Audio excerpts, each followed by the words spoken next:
Good Monday morning. Yes, it's Monday. Yes.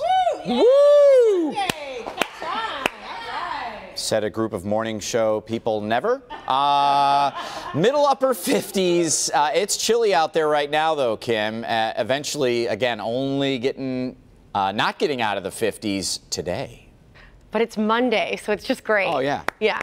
All right, good morning, everyone. We do have a little problem over on northbound I-75. A disabled vehicle right at Verner. The right lane is blocked, so just use some caution there, and you may see a little bit of a slowdown. Back to you. All right, Kim, thank you. Free agent quarterback Colin Kaepernick is filing a grievance against the NFL owners for collusion. Kaepernick has hired an attorney for the legal fight.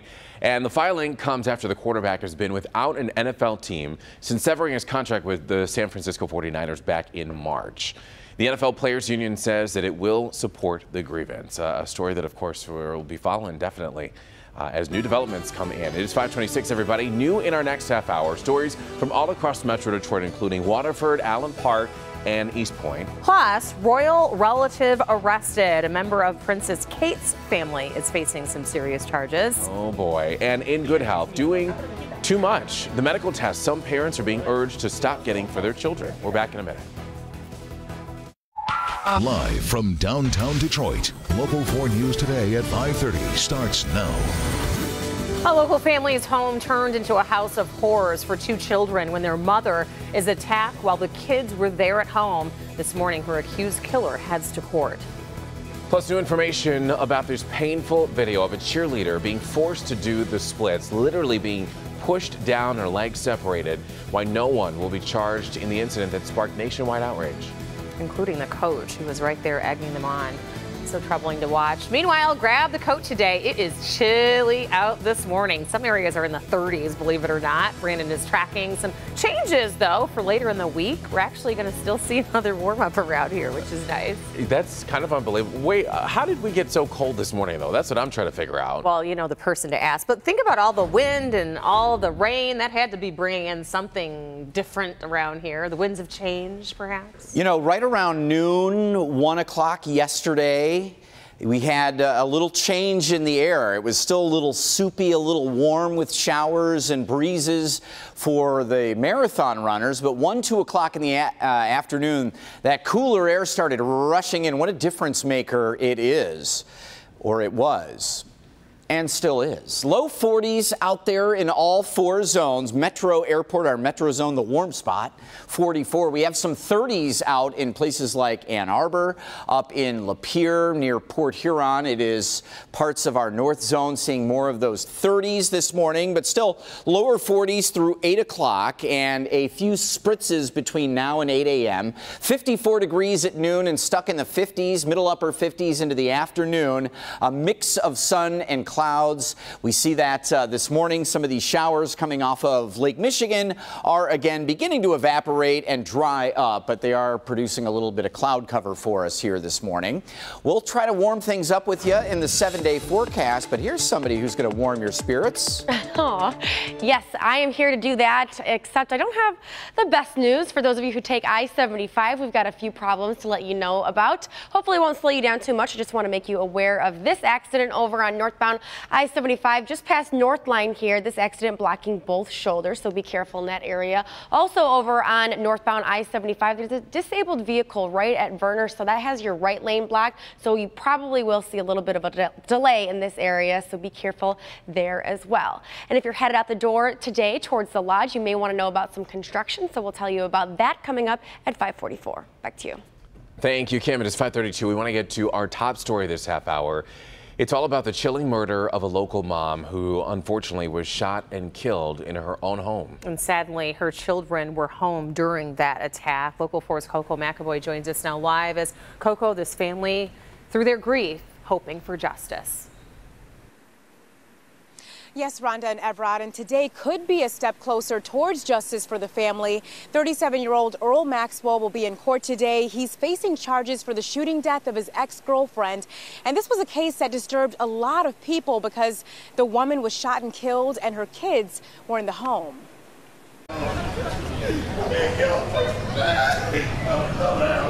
It's been 4 months since the death of a Detroit mother shot and killed in her own home.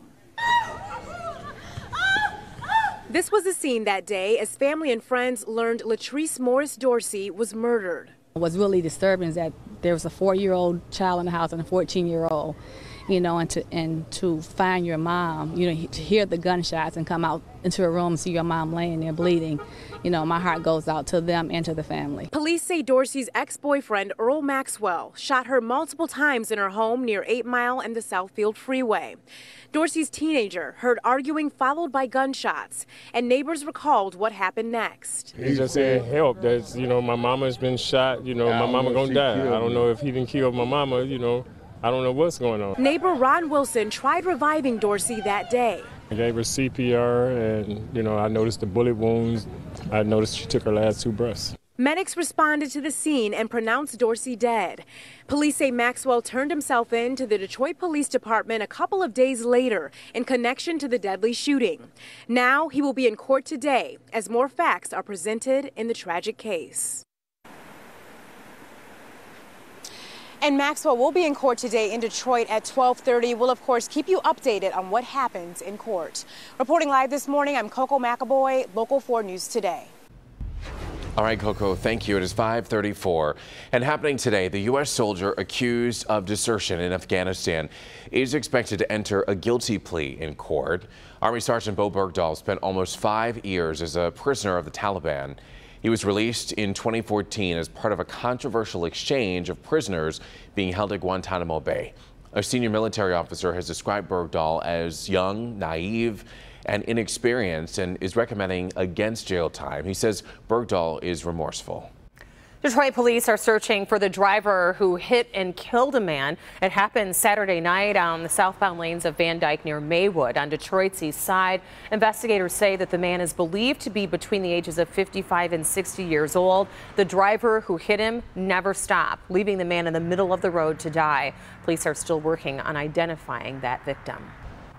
Over in Allen Park, police are investigating a possible road rage incident that happened near I-94 in Oakwood. A man was driving his pickup truck on Sunday when shots were fired at him. No one was hit or hurt, but police are now looking for a person who was driving a gray Chrysler 300 in connection to the shooting. The victim got off the freeway and met police at Baker College. Well, they're calling it the Krispy Kreme caper. A driver busted for having donut crumbs in his car. Well, this morning he gets sweet revenge. Plus, it is painful to watch a cheerleader screaming in agony as she is forced by other of her teammates and the coach to do the splits. Why no one will face charges for this viral incident. That's coming up next. Welcome back, everyone. It is 5:39, and there is new information about that video that showed cheerleaders at one Colorado school forcing other cheerleaders to do the splits. We've learned that the district attorney in Denver will not file charges in this case. You might remember this video. It's very hard to watch. Officials say that this case does not support filing criminal charges. The district attorney added, quote, the bad judgment of the coach does not constitute a prosecutable crime, and there were differing accounts of what happened, even though it was all caught on video. Turning our attention to good health this morning, sometimes parents are concerned their kids aren't growing fast enough, but now a new study shows that testing those children is often unnecessary. The experts suggest that pediatricians think twice before screening for endocrine or thyroid disorders in kids who are simply short. Such tests diagnose new conditions about only 1% of the time. And the American Academy of Pediatrics also advises against routine vitamin D screening. This includes overweight or obese kids who have low levels of vitamin D. Pediatricians say that screening should be reserved for young children who have low levels of bone mass or have a history of broken bones. So it is a unique love story, 6 decades in the making. I want you to take a close look at this local couple. They got engaged right out of high school, but ended up not tying the knot until decades later, just this past Sunday. As teenagers on the east side of Detroit, Diane Broadbridge and Jerry Brown were inseparable. However, when the years passed, Jerry enlisted in the Navy and unexpectedly shipped out the next day. Diane went off to nursing school. Years passed and Jerry was in Hawaii. Diane stayed here. They couldn't afford to get together, so eventually Diane shipped the engagement ring back. Are you kidding? I was sobbing, but that's the way it was at that time. And so then I married this gentleman, and I had 6 children. Jerry ended up in military cryptographic communications. Above top secret. He traveled the world, got married. He and his wife had a daughter and adopted another. Yeah, I got a job with the county and went to work at the prison as a correctional officer. Fast forward most of a century, their spouses both passed. Never thinking I'd ever marry again, for sure, and I didn't date. On the old yearbook committee, Diane reached out to find classmates for a reunion. It took 2 years, but word filtered to Jerry. Diane was looking for him. He called her house and left a message. In disbelief, she returned his call. And we talked for 3 hours. You got a lot of life to explain in 62 years. He popped the question, and Sunday, as you can see, was the big day. I announce to you that they are husband and wife. After many miles and separate lives lived, they finally walked down the aisle at the East Point church they attended while growing up together.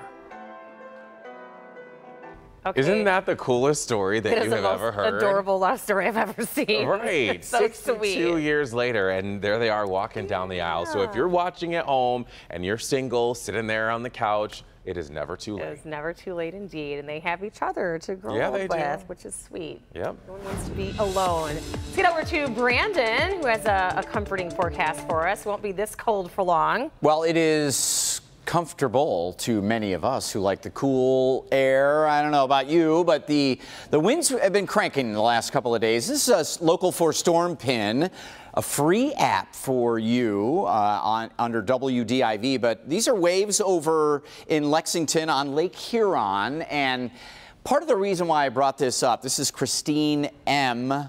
On Storm Pins. This picture doesn't show that what we're talking about, but the potential for water spouts out on Lake Huron today from some wind that is still kicking up. We also have just that difference in water temperature, land, so we're going to get a little possible rotation from some of these clouds this morning.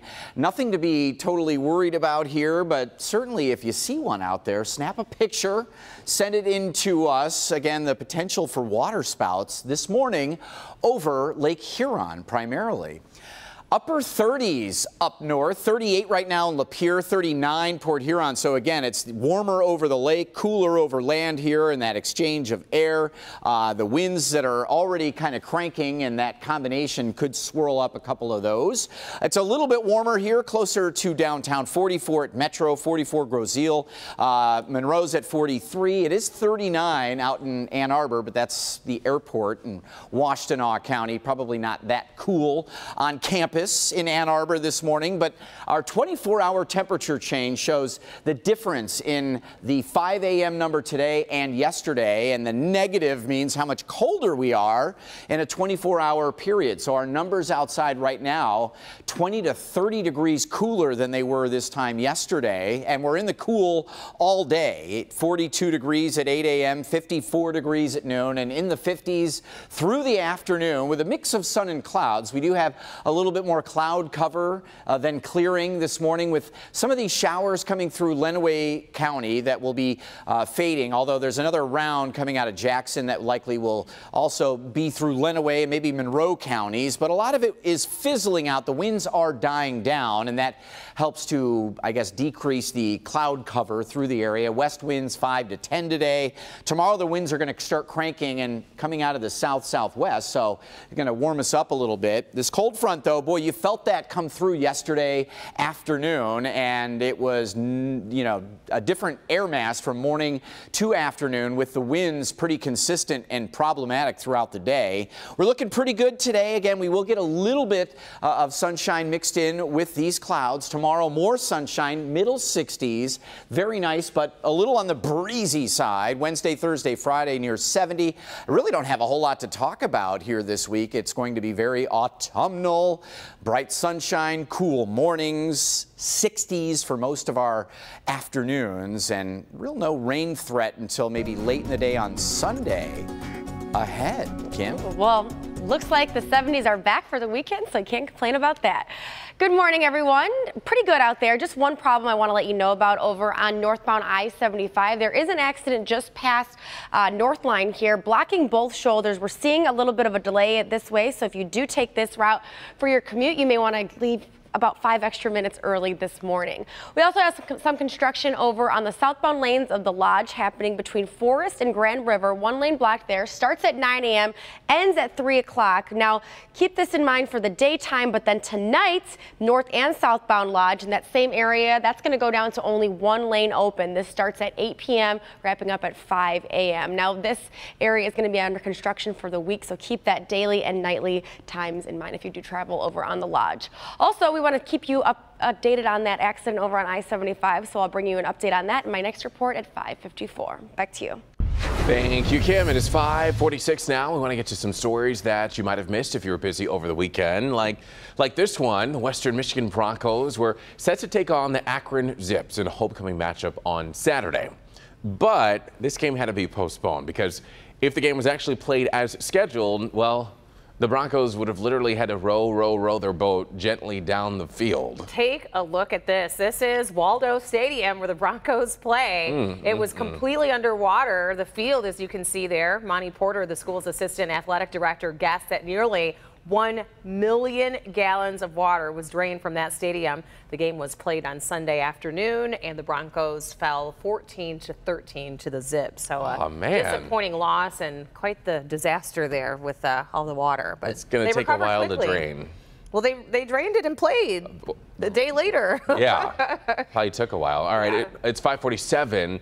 Let's talk about the Detroit Free Press Marathon. That was held Sunday morning. It's the 40th annual marathon. It was downtown Detroit. Thousands of runners taken to the streets to compete and to race. Yes, the race saw 2 first-time winners. First on the male side, you see Jonathan Mott of Lakeland, Florida. He was first across the finish line. He finished with an unofficial time of 2 hours, 22 minutes, and 53 seconds. In addition to bragging rights, Mott also received a $4,000 check. That's not bad. And then on the female side of things, it was 46-year-old Valentina Poltovska who came out on top. So big congratulations to her. She registered a time of 2 hours and 49.52 minutes, the 7th best time out of all runners who took part in the marathon. She also received a $4,000 check, but in addition, she got another $2,000 for winning the Masters division of the race. So congrats to her and the thousands of other people that got out there and, you know, met this amazing milestone and accomplishment. It's that is on my bucket list. Is it? Mm-hmm. Good for you. I don't know if it's ever going to get checked off, but it's definitely on my bucket list. Well, you've done some 5Ks. Yeah. You jump up to 10, and then next thing you know, 13 is a breeze. Right. A breeze is one way to describe it. Well, for some people here in Metro Detroit, for at least one person, it was a very lucky Friday the 13th this year. That's because one lucky person purchased a winning Mega Millions ticket, now worth $21.5 million. That is a lot of dough. Check your tickets because you could be the winner. Yes, here are the winning numbers from Friday's drawing: 2, 7, 18, 26, 31, 12 with the Megaplier of 2. And there were 2 winning tickets for the $43 million jackpot. Yes, one was sold at the 7-Eleven in Waterford. If you were there on Friday, the other purchase was in Rhode Island. So good luck. Check your tickets. So have you voted yet? The Film Challenge Detroit 2017 is coming to a close, and you can now cast your vote for your favorite film, the top 10 finalists. Yes, we got dozens and dozens of great submissions. It's been narrowed down to 10. Take a look at one of the finalists you can vote for. No. I haven't seen him in a long time.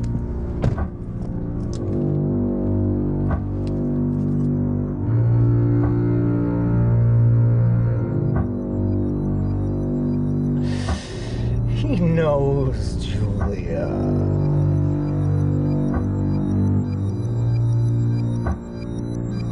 He knows, Julia. He knows how weak and pathetic you are. He can smell the stench of what's rotting inside you. Wow. We remember the theme was good versus evil, so. I wonder who that was in the backseat. It definitely wasn't good. And it wasn't her dentist. You have until October 18th, which is just a couple of days away, to vote for the winning film or the one that you think won. You can watch all of the 10 submissions. They're not that long. Remember, they were just short 5 to 15. films. Yeah. All you have to do is go to clickondetroit.com under the Scene on 4 tab to see all of those films. And the winner gets a pretty cool prize package, an all-inclusive trip to the Sundance Film Festival in Utah, and $1,000 cash. So good luck. Princess Kate's uncle facing some criminal charges this morning. We'll have details all on that and the popular children's program that's getting a major makeover. That and more when we come right back. Keep it here. See what's happening on the next Live in the D. How you could win a prize worth $6,500 plus discover the tiniest neighborhood in the D. Today at 10 on Local 4. Tonight. Good Monday morning, 5:54. Weather and traffic on the 4s. Speaking of 4s, we have 44 degrees out your door with some 30s out in the suburbs. So grab a jacket as you're heading out. We've got some clouds around.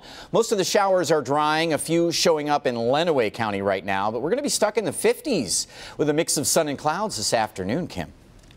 All right, sounds good. Well, let's take a look at what's going on here over on northbound I-75. We do have an accident just past North Line, and as you can see, things look like they're pretty slow here. Only the left lane is getting by, so give yourself plenty of extra time if this is part of your commute. All right, Kim, thank you. So the royal family is refusing to talk about charges against Princess Kate's uncle. Take a look. This is Gary Goldsmith. British police say that they've charged Goldsmith with assault after a late-night altercation on Thursday evening. British newspapers are reporting that the alleged victim is his wife, Julianne Goldsmith. Gary Goldsmith is on bail, out on bail, due back in court on October 31st. Well, there are some big changes coming to the world of Thomas the Tank Engine. An overhaul of Thomas and Friends will see 2 male engines retired to make way for some female characters. Henry and Edward are going to be leaving to make way for Naya, who is an orange engine from Africa, as well as Rebecca, a yellow-colored engine. And they're going to join Emily, the other female engine, as well as the boys Thomas, Percy, James, and Gordon, and their British accents. The new series will start after the first of the year. I never really put in a lot of thought about the gender of Thomas the Train. I mean, Thomas the Train, obviously, but some of the other characters. So yes, who knew? Now they've got now it's a little more equal. Yeah. So this next story, well, quite interesting. A 65-year-old man from Florida was arrested after police confused flakes of glaze from his Krispy Kreme donuts for crystal meth, and now he's reached a settlement with the city of Orlando over this whole mix-up. Yes, his name is Daniel Rushing, and you see him right here. He sued both the city and the manufacturer of the drug kit that incorrectly identified the glaze from his Krispy Kreme donuts as meth back in October of 2015.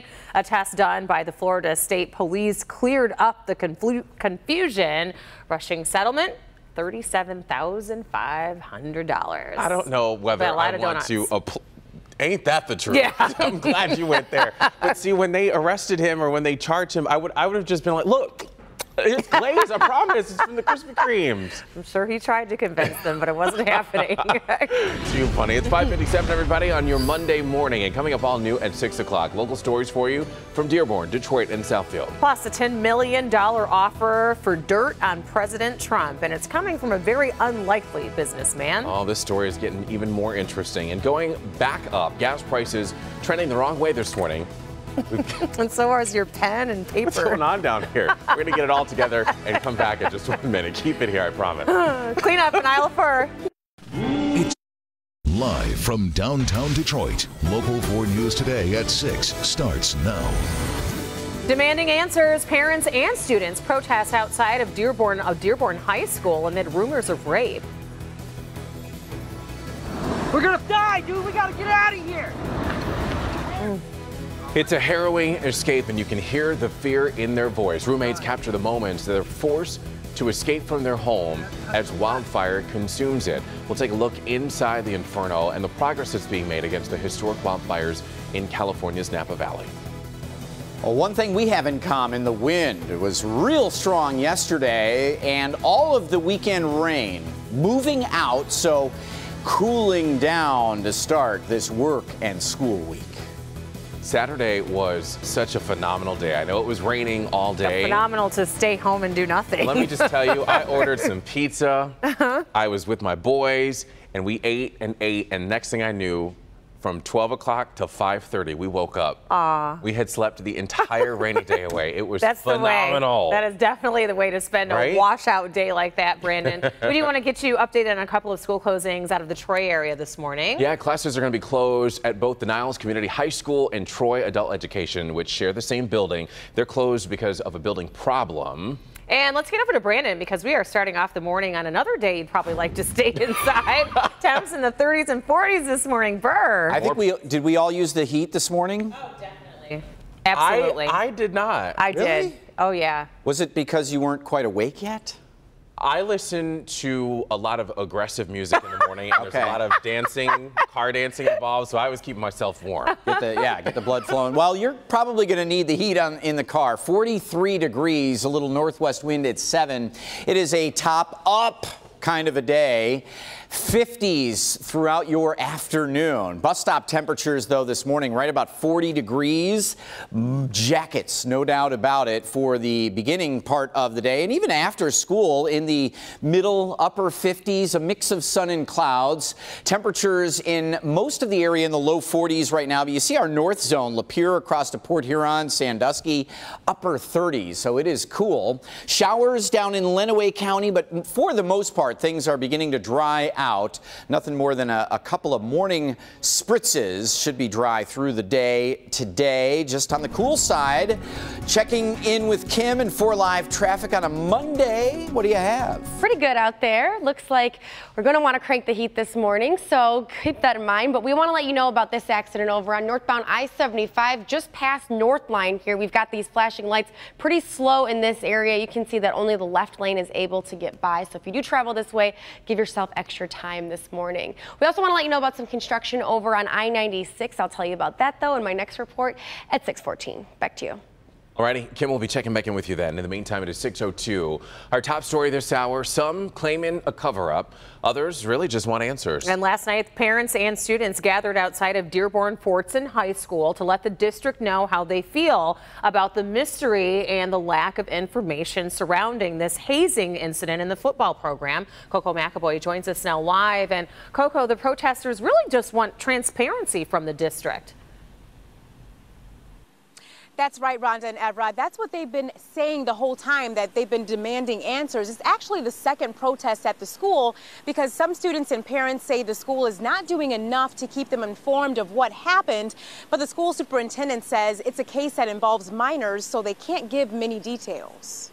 Protect our children, not your name. A group gathered outside of Fordson High School to voice their concerns. I'm outraged with fear for my daughter coming to school now. This after rumors of a football player sexually assaulting another football player at the school blew up on social media. We found out about it from other students through social media, and I really don't think that's a nice way for students, past students, and parents especially to find out about something that serious that happened. The district confirmed an incident happened earlier in the week involving football players. They say it's not a case of rape, but can't release many details because of student confidentiality. Some students and parents don't think the school is being transparent enough. And I understand that they do need time, especially because there's an ongoing investigation, but at the same time, you can't expect parents to understand that, oh, we need time to figure this out. Like, they have children that are going to the school. As the district continues to investigate what happened at Fordson High School, students and parents plan to demand more answers. This was just one kid. Doesn't represent the whole school. Whether it was bullying or sexual assault, we're not going to have that happen in our school.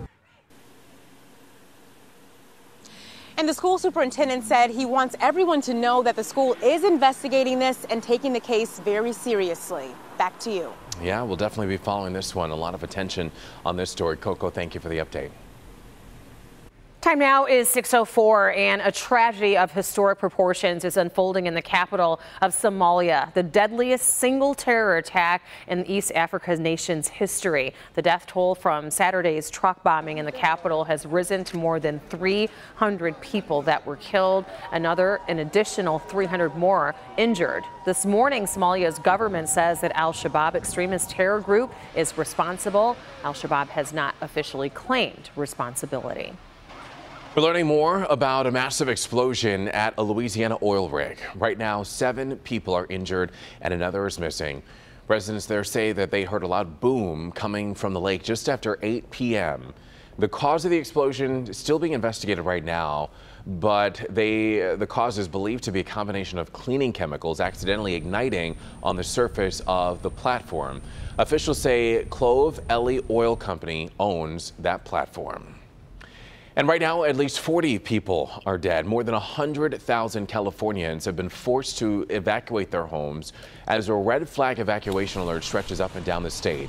More than 5,700 homes and businesses have burned to the ground, and there's little relief in sight as no rain is expected for nearly another week. In the meantime, you've seen the stunning video surfacing all over the internet as Californians desperate attempts to escape the flames. We're gonna die, dude. We gotta get out of here.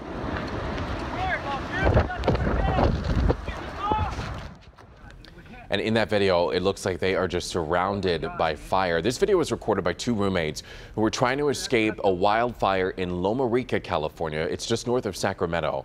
And today, the two men are thankfully okay. The two men that you see here in this video, the roommates, but thousands more are in the storm's path, the firestorm's path, as firefighters work to put this blaze out and save as many people as possible.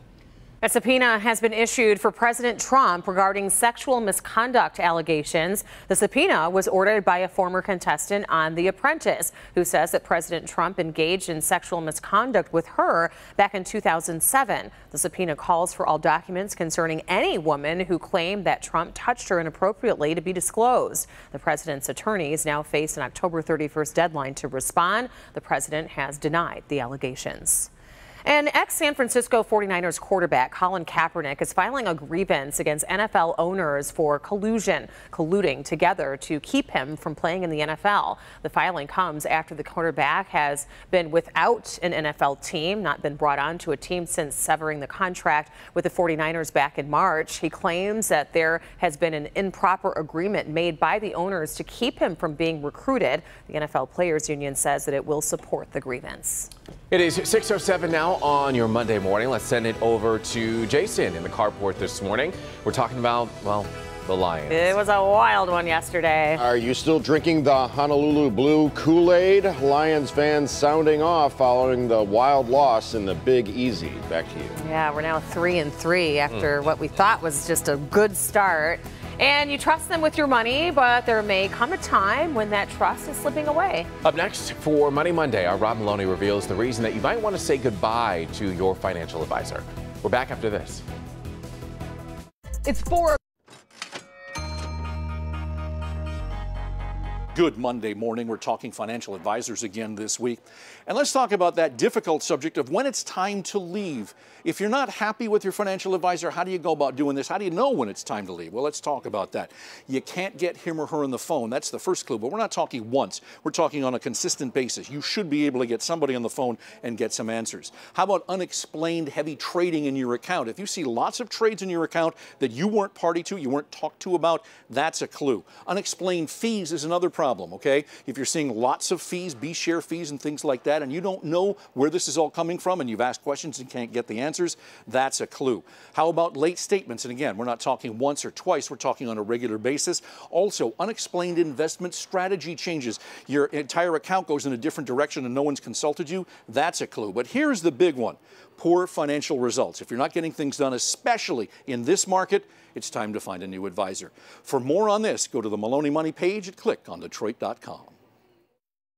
Check out our All right, welcome back, everybody. Wild, crazy, just wow. These are a few of the words that you might use to describe the Lions' loss to the Saints on Sunday. Lots of turnovers, lots of sacks. And in true Lions fashion, after being way behind, they tried to effort a pretty strong comeback later in the game. The Lions were at one point down 6 touchdowns, but a 28-point spree of unanswered points rocketed them within a touchdown with the Saints, though the Saints would get the 3rd defensive touchdown to put a lid on the Lions' offensive run. After the game, quarterback Matt Stafford said that he caught up with the Saints quarterback Drew Brees and actually had a comment with him about the roller coaster scoreboard ride. It was a different one for sure. I talked to Drew about that after the game. You know, he came up and said that was a weird one, huh? And yeah, it was. It was crazy. you know, we got to find a way to start a little bit faster and you know, make that thing a little bit more competitive early on. It was a messy game. It was. A lot of turnovers, a lot of penalties. Let's get over to Jason. And Jason, 2 weeks ago, hopes for the season were really high, if you remember. Yeah, but now sitting at 503rd in the division. How are fans handling this? Not too well, I imagine. Well, you see that we have our Kool-Aid that we've brought back out. Are you still drinking it, or were you never drinking that blue liquid in the first place? On our Facebook page, we ask, are you still consuming the Lions Kool-Aid? Kurt, yep, always have, always will. Juan says, not until they get new owners. 60 years of failure is ridiculous. Stephanie says, Lions fan forever. And finally, Raji says, Lions wishy-washy. And with it being about halfway through the season for most fantasy football leagues, time for some Monday morning quarterbacking. Hopefully your team was as successful yesterday as mine, Brandon. Nearly. First, if you haven't already, it's time to bench Eric Ebron, the Lions tight end. He was a non-factor again on Sunday. If you need a replacement, how about Matthew Stafford's new favorite target, Darren Fells? He's had 3 touchdowns in the last 2 games. If he's still available in your league, definitely pick up Minnesota's new starting running back, Jerick McKinnon. He's posted some serious stats the last 2 weeks. Take a look. We have video gashing the Packers D for a total of 99 yards and 2 scores on the day. Vikings won that game, probably thanks to Aaron Rodgers' likely season-ending injury. At least missed the rest of the regular season, last thing I heard. And apparently, you just needed a new team for Adrian Peterson. If he was on your bench, ouch. AP looked to be the Hall of Famer we're used to seeing as Lions fans. He ran for more than 130 yards and 2 scores against the Cardinals. AP busting through the line, off to the races. It's always weird to see a guy in a Cardinals uniform that used to play for a different team like Emmitt Smith. Remember back in the day, Brandon? Yep. And Adrian Peterson now number 23, too. That's also a little unusual. Did you see my fantasy totals there? I did. I'm looking at it here. You scored 147 points. And more to go. And more to go. They're yelling at us in the control room. You got to go. Moving on. I had Adrian Peterson going. Good for you. Because Ezekiel Elliott was removed, I had really no other choice, so I put old AP in there, and he did well for me. You know it. All right, here we go with your forecast on a Monday morning. Sunrise time for us today, not until 7:47 a.m. Sunset time at 6:49 p.m. You know, that first Sunday in November, not too far away when we fall back, right? We get a little extra daylight in the morning, but it gets dark quicker in the afternoon, but that's still a couple of weeks away, a couple, 2-3 weeks away. Temperatures in all 4 zones, mainly in the 40s. We do have some upper 30s. Last hour, Ann Arbor was at 39, now at 40. Our north zone, a lot of it is upper 30s to near 40. Right now, Pontiac, though, at 42, and your forecast for today staying right around 42 degrees at 8 a.m. Some showers pushing through, but overall, drying things out for us, keeping cool, 54 degrees at noon and upper 50s this afternoon with a mix of sun and clouds. You see just a little bit of light rain coming down in Lenawee County here from northwest to southeast. The wider view shows a few more showers up in our north zone, the Tri-Cities area, Saginaw Valley. But again, a lot of that is drying out, and we will see a little bit of sunshine at times today.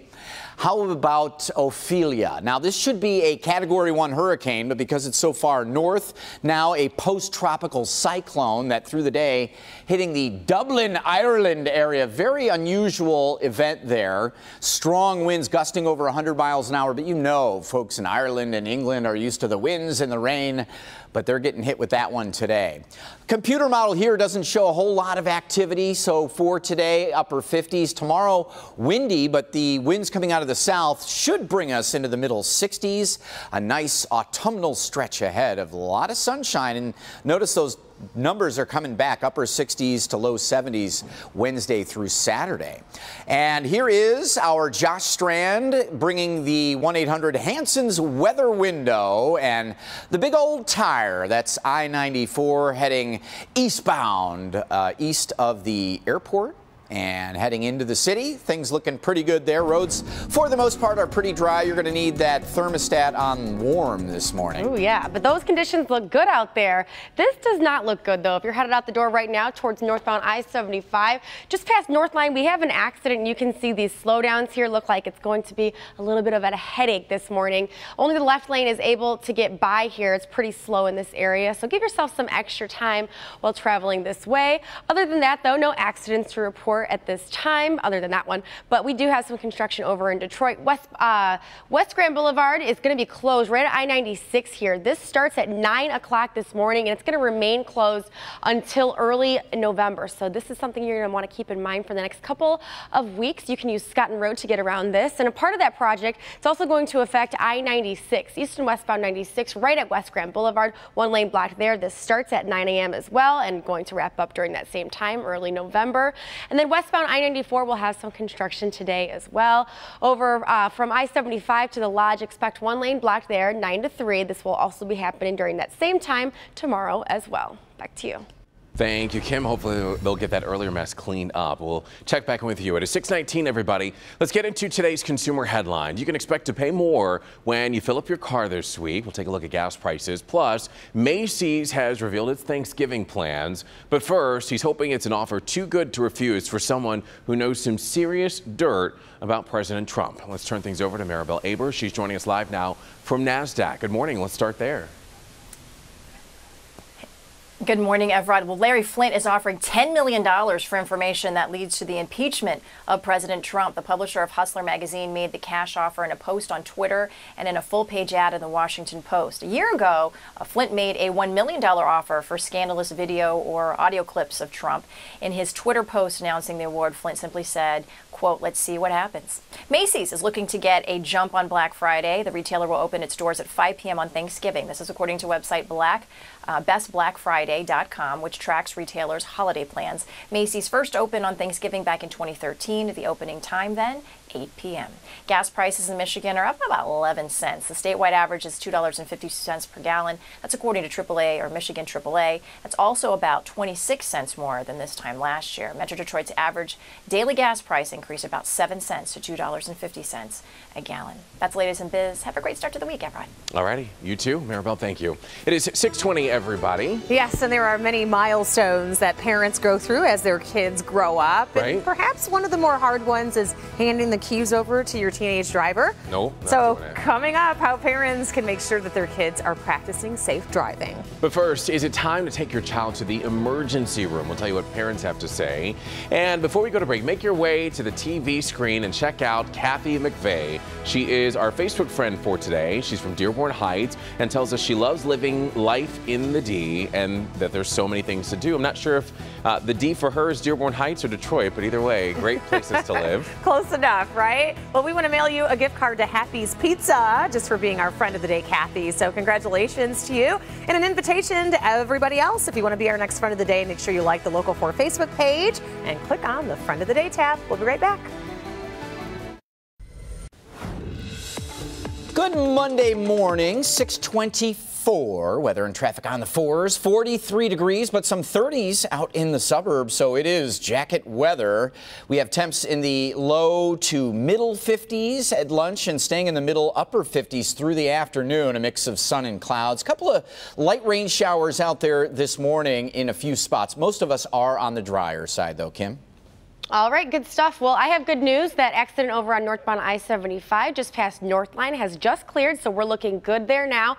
However, we have an accident over on westbound I-696 right at Van Dyke, blocking your right shoulder. Be careful in this area. Wow, that cleared up quickly. Yeah, it did. Cool. No question, kids are pretty accident prone, but sometimes it's an important question whether first aid at home is the right remedy or if you need to take your child to the hospital. So in a University of Michigan study, about half of parents know how to handle choking, small burns, or if a child swallows the wrong medication. 8% of parents say that they would go straight to the hospital. 43% say they have no first aid training whatsoever. Doctors say if you're unsure, head to the emergency room. Groundbreaking information there. It is 6:25, everybody, and coming up next at 6:30, local stories for you from Allen Park, Shelby Township, and Southfield. Plus, the sex assault allegations are piling up. Now Hollywood producer Harvey Weinstein could face charges. We'll have more on that. Plus, grab the kids. We are taking fidget spinners to outer space. That's coming up next. It's today's top video. Navigate your morning. All right, welcome back, everybody. Kids all across the country are going to love this. Fidget spinners have made their way around the world, and now they've gone even further. Yes, they have. NASA astronaut Randy Bresnik tweeted a video on Friday of some fidget spinner experiments on board the International Space Station. In addition to how cool it looks in zero gravity, Bresnik also described step by step the physics behind it. But hold on. Don't they have work to do up in space? Yes, they're doing a lot of research up there. Very important research, I see. The lesson for kids. You might want to look it up and find out the physics of fidget spinners in zero gravity. I'm on it. Looks like they had some fun. They deserve it. Live from downtown Detroit, Local 4 News Today at 6:30 starts now. She was gunned down in front of her own children. Now her accused killer heads to court. $100 million. That's what the family of a local Marine recruit is suing the government for after he died during boot camp. And take a look at these 30s up north, Lapeer, Port Huron, Ann Arbor at 40, up to 42 over in Pontiac. Womp, womp. Little frowny face on the temperatures this morning.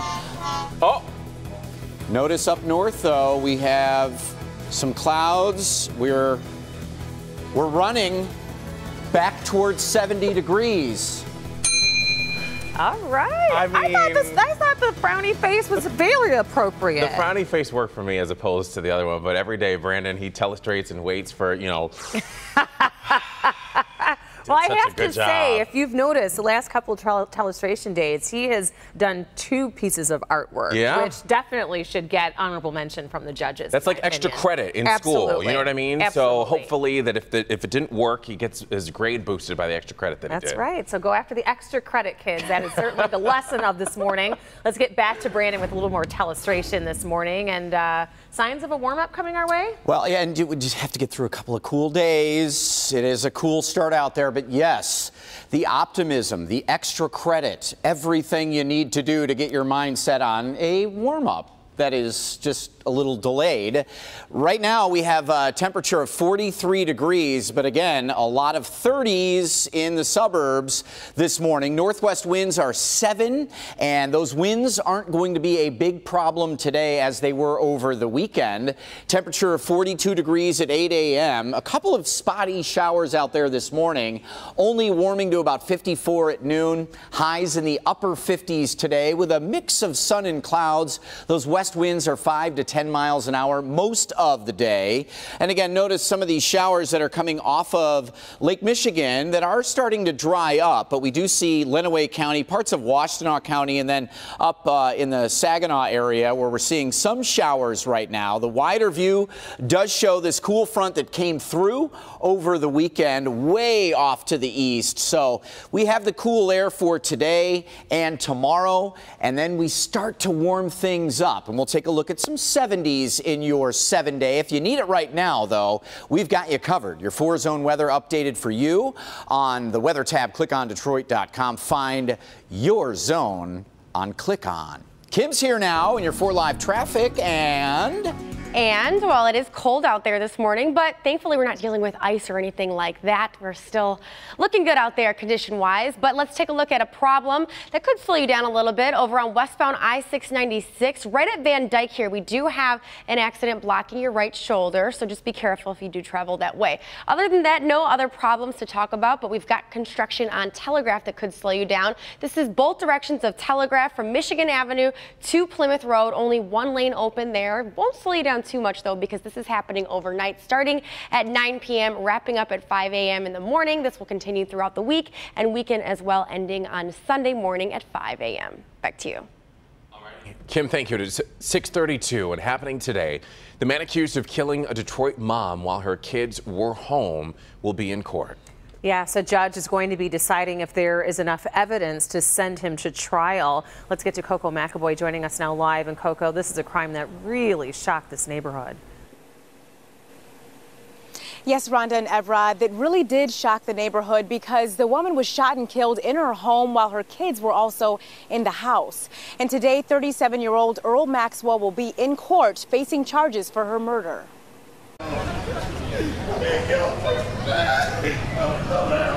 It's been 4 months since the death of a Detroit mother shot and killed in her own home.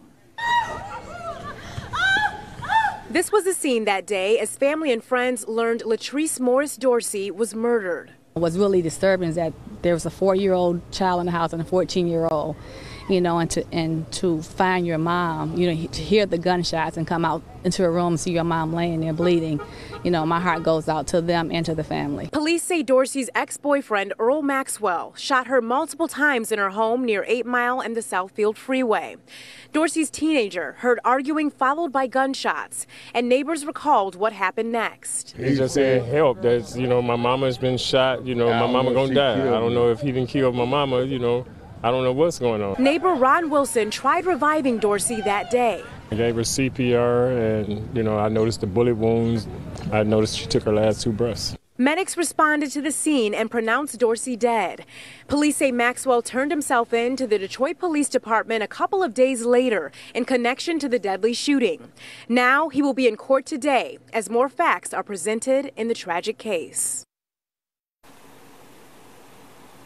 And Maxwell will be in court today in Detroit at 12:30. We'll, of course, let you know what happens. Reporting live this morning, I'm Coco McAvoy, Local 4 News Today. Oh, it's so difficult to see those families grieve. Coco, thank you.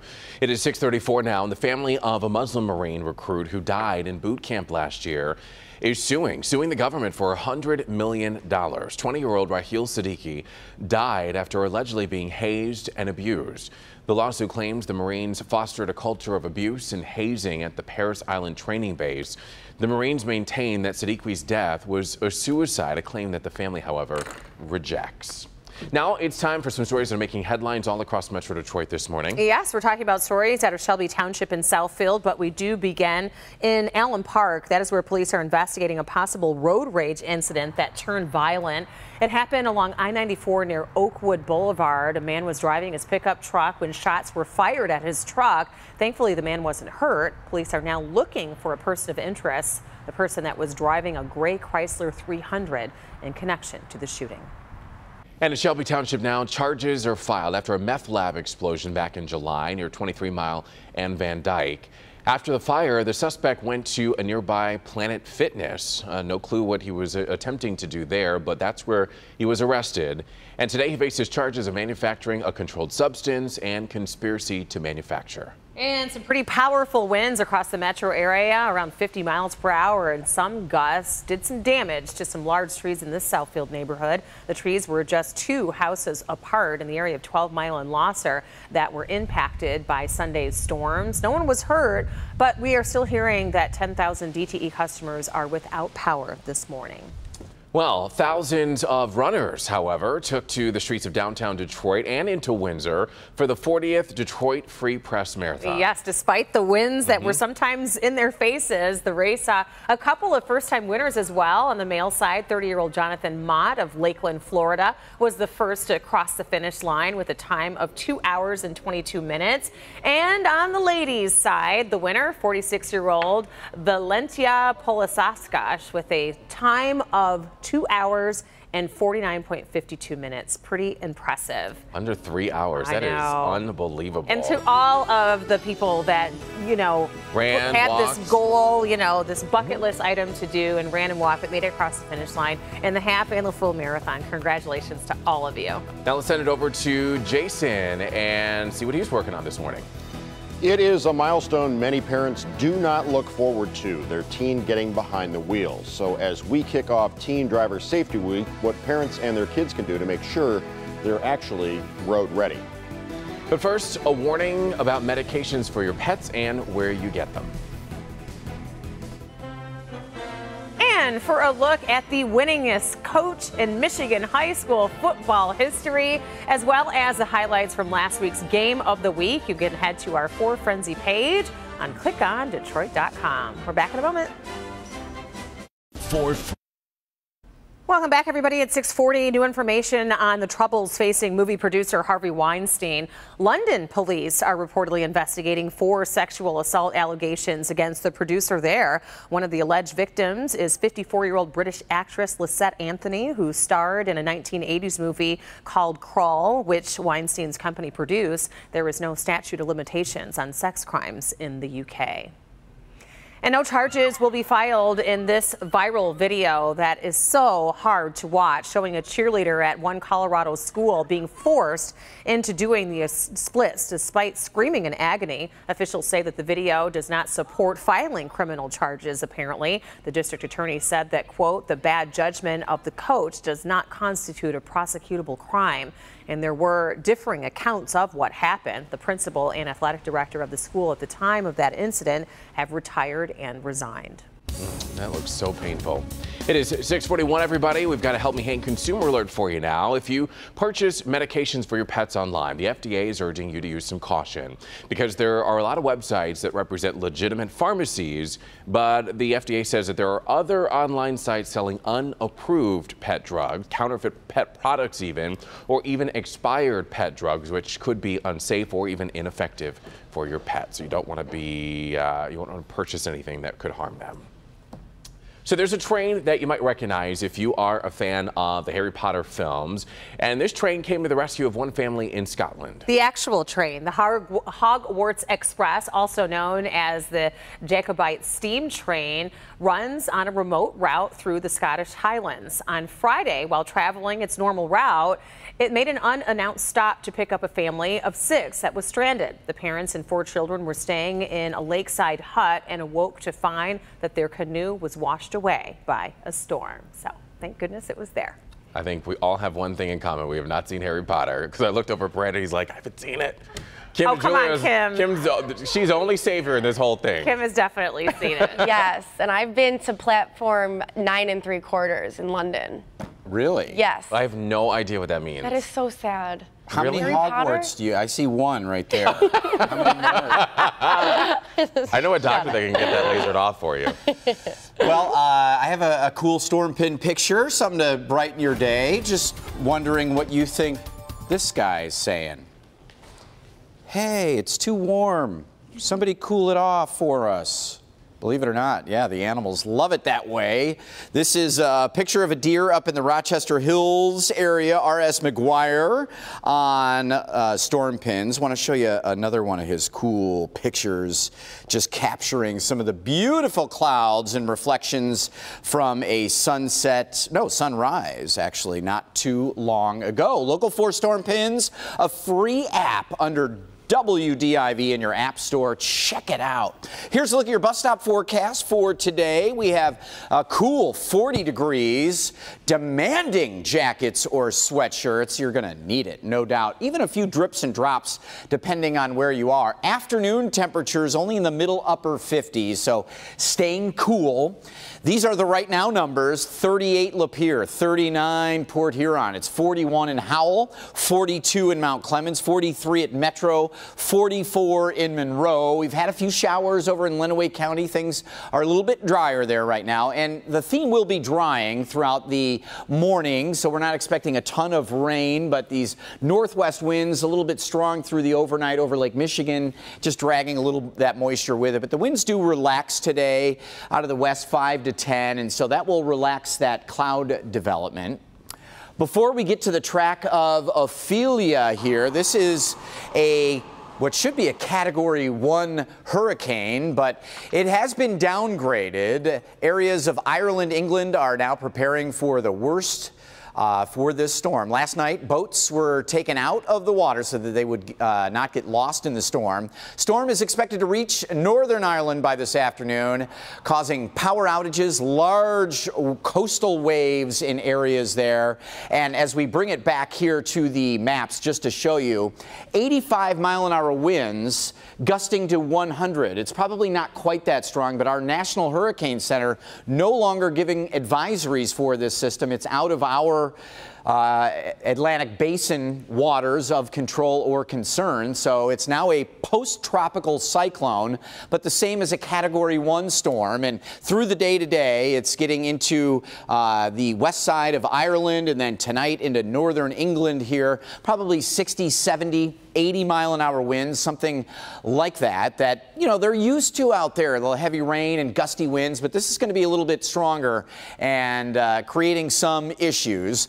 We have to deal with the cool air back here at home today and tomorrow morning. The wind tomorrow morning into the afternoon starts cranking out of the south-southwest, so that should bring our highs with sunshine Tuesday to about 66, and then flirting with 70 Wednesday, Thursday, Friday, Saturday. A great-looking autumn stretch. Sunday night, probably our next chance for rain after a few drips this morning, Kim. All right, looks like it should be a good weekend. It's sad that I'm already looking towards that. All right, well, let's take a look at what's going on the roads right now. We do have some slowdowns over on westbound I-696 right at Van Dyke here. Right shoulder is blocked, so expect a little bit of a delay in that area. And then northbound I-75 right at just past Northline, actually. We've got the left shoulder blocked here because of an accident, but these cars seem to be making their way around this just fine. Just be cautious while traveling over that way. Now let's take a live check at our roads right now with our 1-800 call Sam Chopper shot. Oh, we're just gonna lose it there. So things looked good there. So back to you. All righty, we will let Kim get it together and we'll check in with her in just a little bit. Well, you know, it is 6:47, everybody, and for parents, handing the keys over to their kids to drive can be terrifying. It certainly can be, and this week there is a big effort to raise awareness about keeping your teenagers safe behind the wheel. For more on that, Driver Safety Week, let's head over to Jason. Yeah, it is a National Teen Driver Safety Week. AAA of Michigan wants you to highlight a serious issue, distracted driving. AAA says car crashes are the leading cause of death for teens across the country. They assembled a video of real drivers getting into real accidents, all because they were distracted by their phones.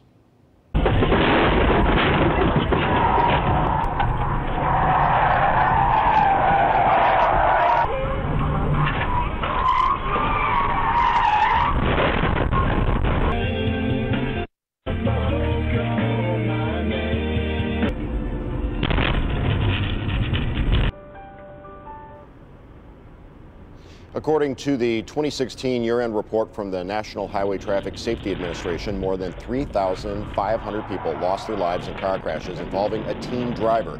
115 of those deaths right here in Michigan. Now, AAA has released a list of ways to keep your teen drivers safe. First, set a good example and sit down and talk about the dangers of distracted or impaired driving, and make an agreement that sets family rules against dangerous behavior. And it is Michigan, after all, so make sure they know how to drive in the rain, snow, and ice. Not to mention construction zones. Yeah, it's very true. Watch out for those workers. Absolutely. All right, let's keep our teens safe out on the road. Thank you, Jason. Yep. What also helps too is the iPhone new update allows you to turn on a I'm driving mode. So that way when people are texting or calling, they get a message that says, sorry, I'm driving. I'll get this when I'm not driving. Absolutely. It's a good message for others to get that app as well. Yeah. We're back with your stories to watch for right after the break. Don't go away. Sky 4 Traffic. Welcome back, everybody. It is 6:52, and in stories to watch for, emergency workers are fighting around the clock to push back the massive wildfire that's tearing through Northern California right now. And we've learned that at least 40 are dead, that number increasing, and more than 100,000 have been forced to evacuate their homes. In Louisiana, 7 people are injured and 1 person still missing after a massive explosion at an oil rig out on a lake. The cause of the explosion is under investigation, but right now the cause is believed to be a combination of cleaning chemicals accidentally ignited last night in Lake Pontchartrain. Earl Maxwell will be in court today to face charges for the deadly shooting of his ex-girlfriend Latrice Dorsey back in June. Dorsey's 2 children were still in the home at the time of her death. Dearborn community members demanding transparency, outrage at how Dearborn Fordson High School is handling an alleged hazing incident in the football program. Details are still very thin. School officials say that student confidentiality prohibits them from explaining exactly what happened. Former Army Sergeant Bo Bergdahl is expected to enter a guilty plea in court today. Bergdahl spent nearly 5 years as a prisoner of the Taliban. He was released in 2014 and faces charges of desertion and endangering fellow soldiers after disappearing from his base. Now let's head on into the newsroom and check in with Jason to see what is on ClickOnDetroit.com today. Today on ClickOnDetroit.com, spooky events, tasty treat recipes, and cute kids in costumes. Be sure to check out our Halloween page at Click On. Plus, the 10 finalists have been announced for the 2017 Film Challenge Detroit. Vote now on your favorite. That is on the community page. And oh snap, where to get the best pictures in the D without having to drive all the way up north. That's on our In the D page, fall photos. Plus, be sure to join us back here live streaming at 9:15. Let's go back to Studio A. All right, Jason, thanks so much. And a look at the flag flopping out there downtown here along the riverfront, but the wind's only northwest at 7. 43 with some upper 30s in some of the suburbs. It's jacket weather to start. It is mostly dry, but we are getting a couple of drips right over near the airport, parts of Lenawee County earlier. The theme will be generally drying out, but cloudy and cool to start to a mix of sun and clouds. Middle upper 50s this afternoon. Tomorrow, the winds will be cranking more out of the south, and that'll warm us up. Middle 60s. Plenty of sunshine Tuesday all the way through most of the weekend. Pretty good looking stretch of fall weather coming our way. We got the wet weather out of the way this weekend. Kim? All right, well, a few problems to let you know about.